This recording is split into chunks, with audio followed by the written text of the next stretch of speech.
Hello మామ, నమస్తే అందరికి. ఇప్పుడైతే మనం ప్రెసెంట్ జహీరాబాద్ దగ్గరలో ఉన్న most historical and most famous temple Mylar Mallanna temple కి అయితే వెళ్ళబోతున్నాం. సో ఈ టెంపుల్ గురించి నేను ఈచ్ అండ్ ఎవ్రీథింగ్ ఈ వీడియోలో ఎక్స్ప్లెయిన్ చేస్తా. స్కిప్ చేయకుండా చూడండి.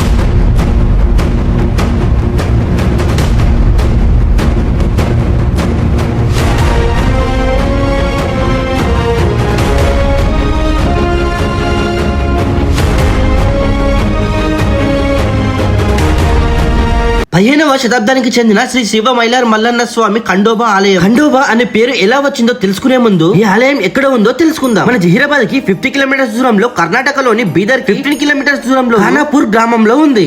ఈ ఆలయంలో ఎటు చూసినా పసుపు మరియు కొబ్బరి ముక్కలు చల్లుతూ వందల మంది భక్తులు కనిపిస్తారు.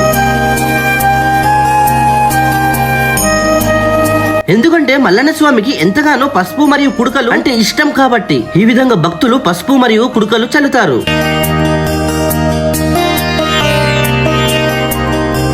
ఇలా స్వామివారికి ఇష్టమైన పసుపు కుడుకలు చల్లడం వల్ల ఎంతో మంచి జరుగుతుందని భక్తుల బలమైన నమ్మకం. ఈ ఆలయం యొక్క హిస్టరీలోకి వెళ్తే, పూర్వం ఇద్దరు రాక్షసులు ధ్యానం చేస్తున్న ఎంతో మంది ఋషులకు ఇబ్బందులు పెట్టడంతో ఋషులు అందరూ కలిసి విష్ణువుని ఆరాధించగా విష్ణువు వల్ల కూడా కాకపోవడంతో శివుడిని ఆరాధిస్తారు. శివుడు మల్లన్న ఖండోబా అవతారంలో వెలిసి ఆ రాక్షసులను సంహరించడంతో ఈ ఆలయానికి శ్రీ శివ మైలార్ మల్లన్న ఖండోబా ఆలయం అనే పేరు వచ్చింది అని స్థల పురాణం చెప్తుంది. ఈ ఆలయం ప్రతిరోజు వందల మంది భక్తులతో సందడి సందడిగా ఉంటుంది.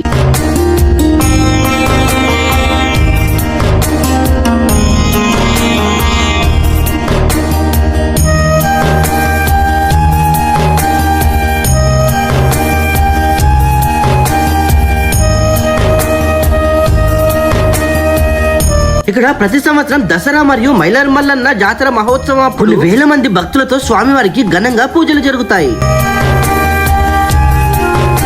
స్వామివారిని దర్శించుకోవడానికి కర్ణాటక నుండే కాదు, తెలంగాణ, ఆంధ్రప్రదేశ్, మహారాష్ట్ర నుండి కూడా భక్తులు వస్తారు. ఎంతో మహిమ గల ఈ పుణ్యక్షేత్రాన్ని మీ ఫ్యామిలీ అండ్ ఫ్రెండ్స్ తో వెళ్లి దర్శించుకోండి. మరిన్ని ఇలాంటి అన్సీన్ హిస్టారికల్ టెంపుల్స్ గురించి మా ఛానల్ ని సబ్స్క్రైబ్ చేసుకోండి.